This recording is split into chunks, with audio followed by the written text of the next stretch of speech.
ప్రాంతం కాబట్టి ఏ రోడ్డు అభివృద్ధి చేసినా 7 మీటర్ల రోడ్డుగా 5.5 మీటర్ల రోడ్డుగా అభివృద్ధి చేస్తే నాణ్యత, రోడ్డు వైండింగ్ ఈ రెండు కూడా ఉండాలని ఉద్దేశంతోనే ఎక్కడా తొందరపడకుండా రోడ్లన్నీ కూడా ఈ ఒక్క సంవత్సరన్నర 2 సంవత్సరాల కాలంలో నిదానంగా అయినా అన్నీ పూర్తి చేయబోతా ఉన్నాం. ఇంకోటి కూడా ఈ సందర్భంలో ప్రెస్ వారి ద్వారా ప్రజలకు కూడా తెలియజేయాలి. ఎక్కడైనా చిన్న ప్రజల ప్రయోజనార్థం రోడ్డులు ఇరుకుగా ఉన్న చోట ఎంక్రోచ్మెంట్స్ ఉంటే దాన్ని తొలగించాల్సిన అవసరం ఏర్పడినప్పుడు అన్యతా భావించవద్దు.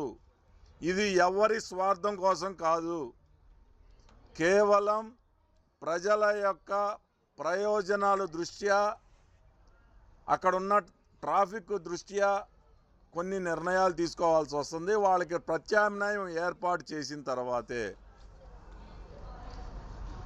అక్కడక్కడ చిన్న ఇష్యూలు జరుగుతూ ఉన్నాయి.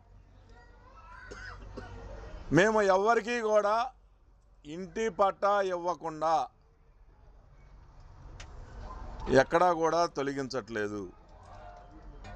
వాళ్ళు సమయం కోరి మళ్ళీ తిరిగి ఇష్యూ చేయాలనే ఉద్దేశంతో కొన్ని చోట్ల ఇష్యూలు అవుతున్నాయి తప్పితే ఎక్కడా కూడా ఏ పేదవారికైనా సరే ఎక్కడైనా వాళ్ళకి సొంత ఇల్లు ఆస్తులు ఉంటే ఇవ్వలేము, కానీ ఇంటి స్థలం లేని ప్రతి పేదవారికి ఎక్కడైనా చిన్న ఎంక్రోచ్మెంట్ తొలగించాల్సి వస్తే వారికి న్యాయం చేసిన తర్వాతే తొలగిస్తామని తప్పితే ఎక్కడా లేదు. అది కూడా కేవలం ప్రజల ప్రయోజనార్థం అని చెప్పి సందర్భంగా తెలియజేస్తా ఉన్నా. ఎప్పటి నుంచో పెండింగ్లో కొన్ని గ్రామాలు ఆ ట్రాఫిక్ ఇబ్బందులు గురవుతూ ఉంటే వాళ్ళ యొక్క అభ్యర్థన మేరకు, అలాగే గోశాల సెంటర్ నుంచి మద్దూరు దాకా మధ్యలో ఒక కిలోమీటర్ పావు 5.5 మీటర్లుగా అభివృద్ధి చేయడం జరిగింది. బందర్ రోడ్ నుంచి ఇప్పుడు అభివృద్ధి చేసిన రోడ్డు వరకు 7 మీటర్ల రోడ్డుగా అభివృద్ధి చేయబోతా ఉన్నాం. అక్కడి నుంచి మద్దూరు దాకా 5.5 మీటర్లు రోడ్డు అభివృద్ధి చేయబోతా ఉన్నాం.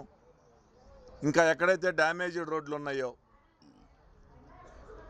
కాటూరు, ముదునూరు వరకు దానికి కూడా ఒక 90 లక్షల రూపాయలు శాంక్షన్ అవ్వడం జరిగింది.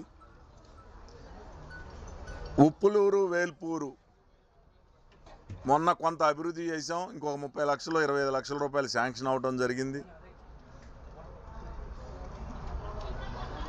అలాగే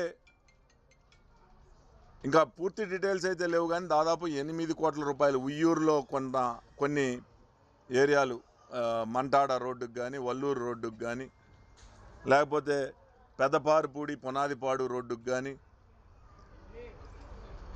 ఇంకా కొన్ని చోట్ల ఎక్కడైతే డ్యామేజ్డ్ ఉన్నాయో ఆ రోడ్లన్నిటికీ కూడా నిధులు శాంక్షన్ చేయడం జరిగింది. పూర్తి స్థాయిలో రోడ్లన్నీ కూడా రాబోయే 5-6 నెలల కాలంలో పూర్తి స్థాయిలో అభివృద్ధి చేయబోతా ఉన్నామని చెప్పి సందర్భంగా తెలియజేస్తా ఉన్నా.